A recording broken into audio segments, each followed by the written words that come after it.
this one, the barrel, it was hanging a weight and adjusting, finding the right position for that weight to damp that motion out.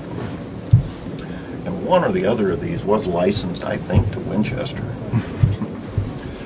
But all of these are oil prospecting, and you can see an assigner, Rosaire. Dr. Rosaire was his boss at the oil prospecting company. Dr. Rosaire is the one that told Paul he wanted him to learn everything he could about acoustics and apply it to oil prospecting, and gave him the first section of what's our library now, which is the Acoustical Society journals. He gave him the complete set up to 1939 or whenever it was. And you've got the first patent of a speaker. It's a corner woofer, and it did not function well. He built a second woofer that termites ate before he ever had a chance to test it. I think World War II was getting in the way. And so then he built this third woofer and got a patent on it. And the third woofer horn, we have, his wife's museum has 3 little cardboard models of these 3 different variants.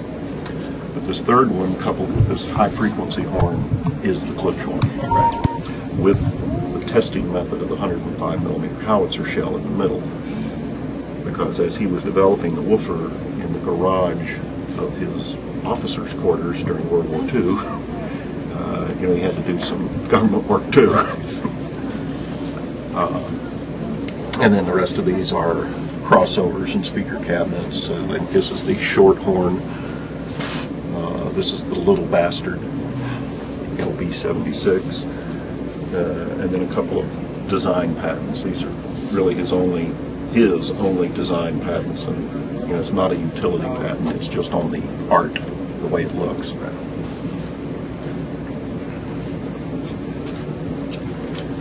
These patents, this one is one with Gary Gillum, who was his chief engineer back in the 70s and early 80s, and that is the woofer cabinet on that big speaker upstairs. It is still our biggest cinema woofer. Design patents on that system, and then the chamber arrangement. And I guess the key, I don't know how you want to, I don't know whether you want to try to explain anechoic here or wait until you get there. But just remember, anechoic is without echo. And the door provides optional conditions for testing, so that when the wedges are in place, it's normal for normal speakers, but you can rotate it and test a corner horn so that you can do either one with the same chamber. And then these patents go beyond Paul, and there are another 7 or 8 with pending patent office. I'm pretty quick to say that this lab is too small for the company today. When we moved up here, we were mostly acoustics with a small amount of electronics, and now we've got a lot more electronics. So we're busting seams here, but all the old multimedia, the iPod stuff, all the little speakers with amplifiers were designed right here.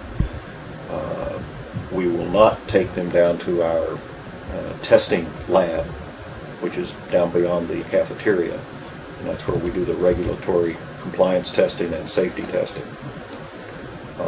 But that's bigger than this room. And then a third space that we have that is really too small to even tour is one of the offices down here is dedicated to video evaluation. Measurement equipment, so anybody that's into audio measurement should respect audio precision, because it's the tits. Then we've got the electronic microscope, email pictures to our vendors instantly of, hey, look at this. Third, career boss, the oil prospecting, gave him the first group of the Acoustical Society start? They're starting backwards here.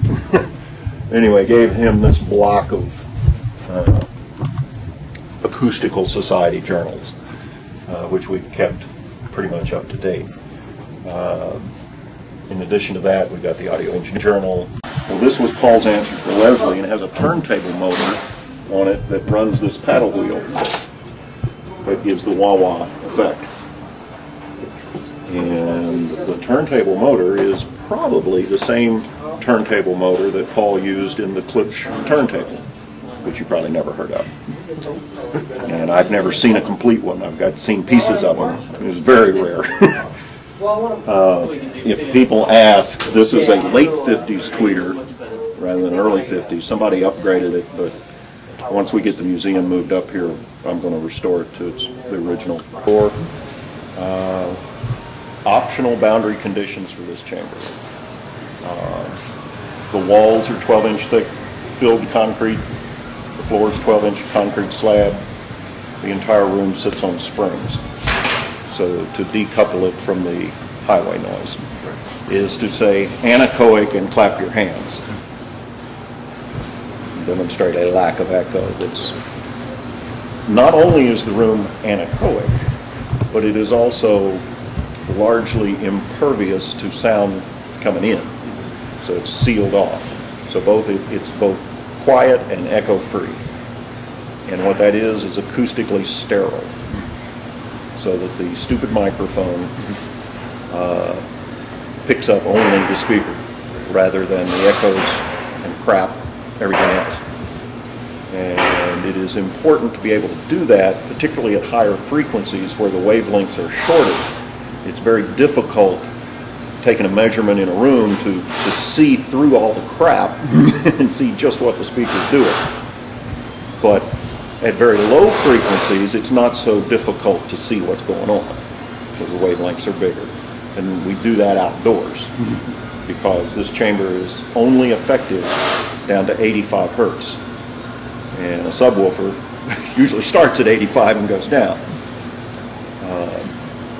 So how low a chamber can go is dependent on the depth of the wedges. The wedges have to be a quarter wavelength of the lowest frequency, and these wedges are about 1 meter, and that's a quarter wavelength at 85. There is a little bit of standardization actually in the compression driver throat exits. So we got a 1-inch and 2-inch. And inside each tube is a long, skinny anechoic chamber wedge, made out of foam in this case rather than the fiberglass in the chamber. And then it terminates in a box that's full of foam. And when we say plane wave, plane meaning flat surface wave, when the wave leaves the driver, it travels down as a flat surface to the end of the tube and it doesn't come back. There's no reflection.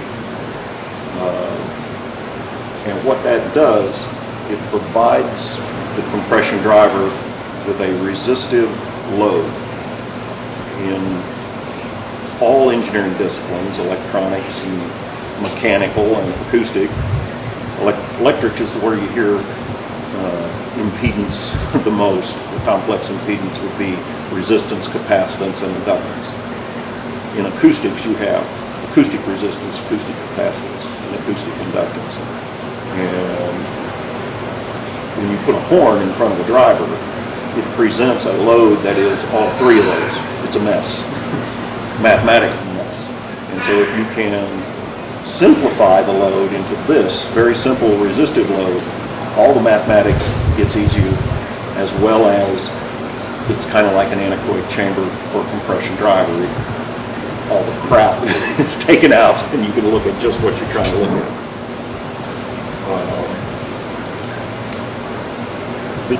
The microphone goes here, it's flush with the inside surface of the tube, and even at 1 watt, at that proximity, the sound pressure is huge, like 150 dB or so.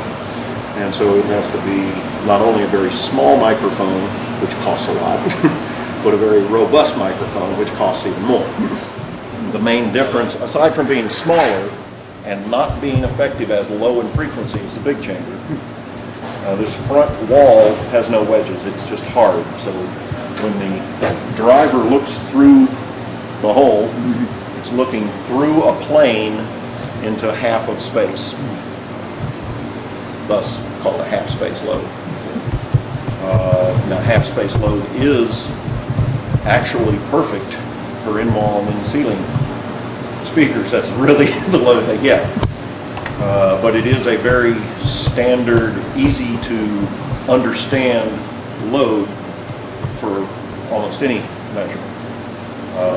And so this chamber it's easy to use. So you can run through many drivers, and hopefully we'll have like a buttload of drivers here where you can say, see all these drivers, we can go through those in an hour. Rather than if you tried to do all that in a big chamber, it'd be days. And we get 99% of the useful information here of those drivers. You have to be pretty anal to need to go in there for a driver. Now when you put together a system, other than a very small system, you pretty much have to go into the big chamber. But we do the same kinds of measurements in both places. Frequency response, impedance, distortion, whatever. The Klipsch woofer analysis setup, I typically, I don't know whether people appreciate it or not, but I'm typically saying, you know, this is a $30,000 piece right here. This piece is 30 grand. The software we bought last year to run on it's 30 grand. But it is a serious woofer analysis machine. Now you can see this woofer, and as a matter of fact, if we can keep this woofer here, it would be good for the tour, because this one is cut open, and what the machine will do is measure all the different pieces and functioning down inside the woofer without having to cut it open.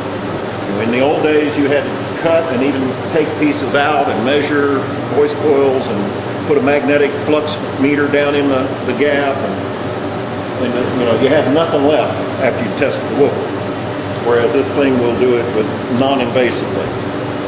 And I can't begin to tell you how it operates other than it provides a very complex signal, which includes high frequencies, low frequencies, high magnitudes, low magnitudes, and it goes to the driver that's clamped down solid, and then a laser looks at the motion of the cone and goes back to the computer and calculates all kinds of crap. And just a few of the examples are in this chart.